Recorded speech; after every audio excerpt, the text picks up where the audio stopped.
Olá e vamos a mais um vídeo da série Jogo Rápido. Eu sou Adriano Vale, sou mestre FIDE e criador da Academia Xadrez Vale, com sede física em Brasília e cursos online e aulas ao vivo para todo o Brasil. Mais informações na descrição do vídeo. Vamos aqui no ICC em 5-0 e entrou. Vamos aqui de cavalo F3 hoje e C4. Bom, ele jogou C5, né? Chamando para uma siciliana. C4 é uma opção. Vamos jogar E4, vamos confundir ele. É um jogador da Can. Agora vamos entrar aqui no ataque índio do rei. Eu não vou jogar cavalo de BD2, vou jogar dama E2. Vamos ver essa ideia. Bom, ele já fechou. Vou seguir aqui normal com o meu ataque índio do rei. E temos aí uma posição de índia do rei, né? Tipo Petrosian, só que com a minha dama em E2, no caso corresponde a uma dama lá em E7 na índia do rei. Eu vou jogar estilo Petrosian. Esse bispo G4, H6 primeiro. Interessante que eu estou pensando aqui numa coisa que eu acho que vai dar exatamente a mesma posição se ele jogasse bispo em E7, que é esse lance aqui. Olha que interessante. Estou fazendo uma analogia com a posição de cores invertidas, que tem o dama E8 na Petrosian. Agora vamos ver como a gente pode fazer. Essa casa era do cavalo, né? Eu acho que ele está querendo tomar o cavalo, é hora de tirar o cavalo. Tem uma casa F5, né? A casa F5 é boa. Se ele jogar G5, essa é a casa, né? Se jogar G6, vai talvez perder o bispo. Eu estou tendo F4, estou tendo cavalo em C4. É uma índia do rei de brancas. Agora, para fazer a transposição, ó, ele deu uma casa agradável aqui, né? Se ele tomar, ele vai ter problema na diagonal, problemas sérios inclusive. F4 parece interessante, mesmo estourando tudo ali. Estou sacrificando aqui. F4. Toma, toma. Acho que esse F4 é muito bom. Ou o cavalo C4 primeiro, sacrifica o peão e joga F4. Eu vou fazer isso aqui, que eu vou incentivar ele a tomar esse cavalo. Estou fazendo um sacrifício posicional. Já posso recuperar imediatamente com o bispo toma C6, mas não é o que eu vou fazer. Eu vou jogar um F4. Jogador do Equador. Essa bandeira da Venezuela, acho que é bem parecida, mas é porque vendo de perto a gente vê o brasão ali diferente. Também tem a questão da ordem das cores, né, das faixas. E isso foi interessante, ele está tentando intimidar aqui o lance F4 e parece que está conseguindo. F4, peão toma, bispo toma, peão toma, dama toma. Eu vou tomar aqui, ele toma em H3, ameaçando o mate. Eu jogo dama F2. Vou comprar a briga aqui. Talvez seja o G toma F4, né? Fazer o pré-move aqui que eu tinha que fazer. Agora eu vou fazer aquele. Meu rei está ficando aberto. Agora quando ele tomar aqui, eu pensei nessa. Quando ele toma aqui, eu jogo dama F2. Foi o que eu vi antes. Porque tem... ele entregou a dama. Ele não percebeu. Eu estava entregando o cavalo? Não, o bispo estava cravado, mas a dama...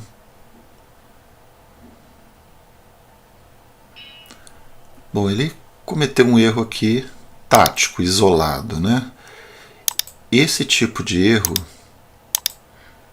é um dos graus, apesar do rating dele não ser tão baixo, até para o ICC é um rating que já tem um certo nível de jogo, né, de desenvolvimento, mas os erros isolados, que eu chamo de desconcentração momentânea, é um tipo de erro que aparece muito nos torneios que eu acompanho e vendo partidas de todos os níveis na internet. Eu vejo que a maioria dos erros é uma desconcentração momentânea. Esse jogador, é claro que ele tem um nível para perceber um ataque e saber que tem que tirar a dama, claro, né? Só que naquele momento faltou uma visão do tabuleiro. Então a questão do erro é mais uma questão de percepção visual do que de conhecimento ou de capacidade enxadrística. E essa percepção visual você tem que estar consciente que tem que estar fazendo umas varreduras no tabuleiro, tem que ver até a posição que você está sentado em relação ao tabuleiro. Se você está muito perto, se você está inclinado, você não vai ver bem o tabuleiro. Isso vai afetar a sua percepção visual. Então, aqui é um típico caso, né? Se você está jogando online, você já tem uma desvantagem, que você está jogando num tabuleiro bidimensional. É uma imagem do tabuleiro. No tabuleiro ao vivo, presencial, você vai ter a profundidade, você vai ter uma visão tridimensional do jogo, né? E você vai fazer movimentos que vão fazer você perceber aquele espaço, né? Aqui é um pouco chapado, né? Uma imagem chapada, e muitas vezes os erros vêm de uma falha da percepção desse espaço. Então vamos no chess.com e tirar algumas lições dessa transposição aqui. Eu vou fazer uma comparação entre as duas posições. Vamos lá. Carreguei o PGN, vou salvar logo, pedir revisão. E uma coisa que eu tenho voltado a minha atenção recentemente é sobre a questão dos graus de erros entre os jogadores, né, em vários níveis, e também sobre a questão da percepção do tabuleiro, percepção visual. Que o xadrez não é só você adquirir teorias ou informações, é também você olhar o tabuleiro, aprender a ver. Uma coisa muito importante é você conhecer o tabuleiro, treinar aí a anotação algébrica, saber que essa casa aqui é C5, que essa é H5, essa é F7, essa é B8, essa é A3. Bem rápido, você não vai estar pensando para falar o nome da casa. Você olha a casa e reconhece. Um recurso que ajuda muito você memorizar a cor das casas, inclusive o nome delas, é associar com eventos que geralmente acontecem. Então pense na Ruy Lopes. E4, E5, cavalo F3, cavalo C6, bispo B5. Então a casa B5 é onde o bispo da Ruy Lopes vai. Você sabe que é uma casa branca, porque o bispo da Ruy Lopes é um bispo branco. Isso vai ajudando, por incrível que pareça, ajuda também na sua compreensão do xadrez, né? Na sua análise, você conhecer a notação algébrica e as casas. Você está analisando uma posição, sabe que a casa D1 está relacionada com a casa H5. Então isso na hora da análise vai ajudar, né? Então você tem os vetores, né? Dessa ligação entre as casas surgem os vetores. E essa questão dos vetores, que eu menciono bastante no curso Anatomia das Combinações, é um auxiliar visual. Esses vetores, você não vai ficar traçando seta na hora que você está jogando, não precisa. São mentais esses vetores, é o sentimento do poder da peça. Assim como um jogador de futebol pode chutar para um jogador ou outro, dar um passe, um lançamento, um lance mais longo, um lance curto, no xadrez é a mesma coisa. Bom, então no xadrez, o que eu chamo de vetores são os raios de ação das peças. E a gente tem que estar sentindo esses raios e não olhar isoladamente, olhando, percebendo como um todo, né? Vamos seguir, vamos dar mais exemplos. Aqui eu joguei o ataque índio do rei e depois de D5 eu joguei Dama E2. Bom, na hora que eu estava jogando eu me lembrei da partida do Axel Bachmann e Krikor Mekhtarian. Seguiu com... teve uma ordem de lance um pouco diferente, mas caiu nessa posição, que é uma tabia muito importante do ataque índio do rei. E o Krikor veio com uma ideia que já apareceu numa partida do Kramnik. Então foi muito interessante a partida, porque ele se baseou em ideias. É uma tese que eu defendo. Você tem que conhecer a abertura, são as ideias típicas, o arsenal de ideias.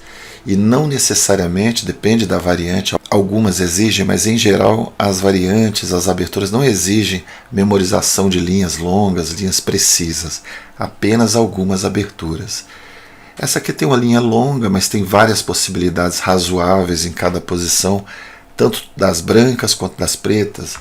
Eu vi um plano aqui nessa posição que em vez do roque veio H6 e G5. Não sei se ele começou com B6, torre E1, bispo B7, aí vem um E5, cavalo D7, depois H6 e G5. Vamos ver se aparece aqui. Olha só, vai aparecer. Tá vendo? Esse é um plano totalmente diferente do plano de roque pequeno. Tem plano com roque grande também. Então são ideias, né? E essa ideia do Dama E2, aproveitando aqui o gancho aqui do match entre as lendas do xadrez brasileiro e os talentos da nova geração, que já estão aí há bastante tempo, né? E o mais novo deles é o Sup, mas o Crico já tem uma carreira aí sólida, né? E o Fier também. E lembrando o Veskov, né, que está jogando pela equipe das lendas, ele jogava o ataque do rei com Dama E2. E aqui tem uma ideia que se segue normal. Cavalo F6, eu vou fazer o fianqueto, vem cavalo aqui, bispo G2, bispo E7, roque. A diferença é que em vez de cavalo de BD2, está com a dama em A2, e aqui tem essa ideia, mais uma vez, arsenal de ideias, né? E5, cavalo D7 e C4. Essa é a ideia do Dama E2 e era a ideia que eu pretendia aplicar. E aí a gente tem que ver partidas modelo dessa posição para reforçar a ideia, assimilar a ideia. Então vamos voltar aqui para a vida real. Ele jogou D4. E D4 é interessante que aqui eu já começo a jogar como uma Índia do Rei, né? Porque o ataque Índia do Rei na verdade é uma Índia do Rei. Só que ele fez cadeia de peões. E aí eu já vou comparar com que posição de cores invertidas isso aqui corresponde. Corresponde ao sistema, ao variante Petrosian, né? Variante Petrosian com D5 de brancas, que aqui é o D4. Mas a estrutura é a mesma. E aí eu joguei o lance correspondente. Quer dizer, eu estou jogando uma abertura que eu nunca joguei, nunca vi. Mas por analogia, por estruturas de peões, eu posso ter ideias, né? E aí veio aqui, a ideia dele foi até interessante. Agora, esse lance, por que eu fiz esse lance? Talvez o Engine, não sei se ele gostou, se ele não gostou.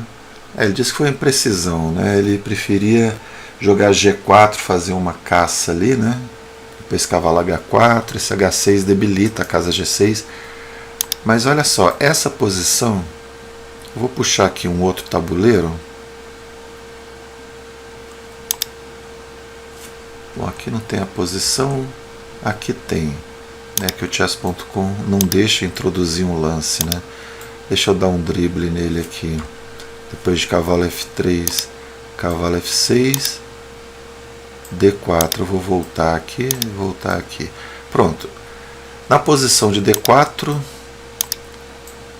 nós temos aqui a posição da clássica, Índia do Rei, clássica, roque, bispo E2, E5, D5, A5. Aqui é bispo G5 lance, né? E nessa posição H6, bispo H4 e dama E8, é um dos lances.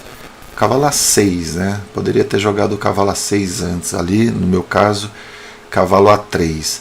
Mas olha só, essa posição. Então vamos voltar aqui para a análise, que eu inseri essa posição.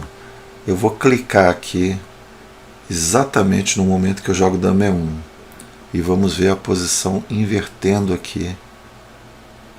Olha, dama E1. Exatamente a mesma posição. Não, está faltando um lance de bispo aqui. No lugar tem esse. Mas, olha só. Dama E8. Então eu estou jogando aquela posição. O lance dama E8, que na verdade veio lá de D8, é para descravar o cavalo.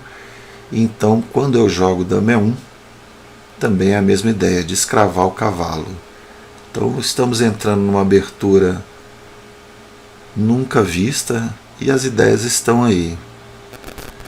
Então vamos voltar aqui, depois de D4, então joguei Índia do Rei e por analogia joguei aqui o sistema. Agora sim, ó, essa posição aqui deve ser talvez exata, né? Não H6, mas Bispo E7. Ó, Bispo E7, Dama E1, tá vendo? Teve gente que já teve a mesma percepção. E essa é uma posição da variante Petrosian contra a Índia do Rei, só que aqui é a variante Petrosian contra o ataque Índia do Rei. Muito interessante. E aí, vamos ver o que seguiu. Nossa partida veio com H6, Dama E1, e a ideia é de escravar. Agora ele estava ameaçando esse aqui, né? Bom, quase não vi aqui o Dama E1, ele não gostou, né? Ou não entendeu, né? Cavalo H4, G5, cavalo F5. Olha lá, a vantagem das brancas já apareceu. Bispo G6, excelente, torre G8 é melhor. Cavalo C4, ele gostou, hein, do sacrifício. É um sacrifício posicional, eu não preciso calcular variantes.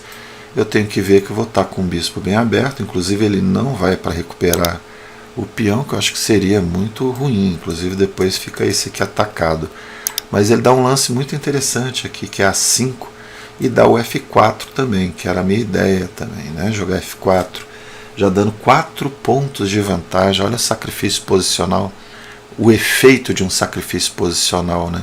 Você não calcula, você avalia linhas gerais e consegue ficar numa posição ganha, sem calcular, né?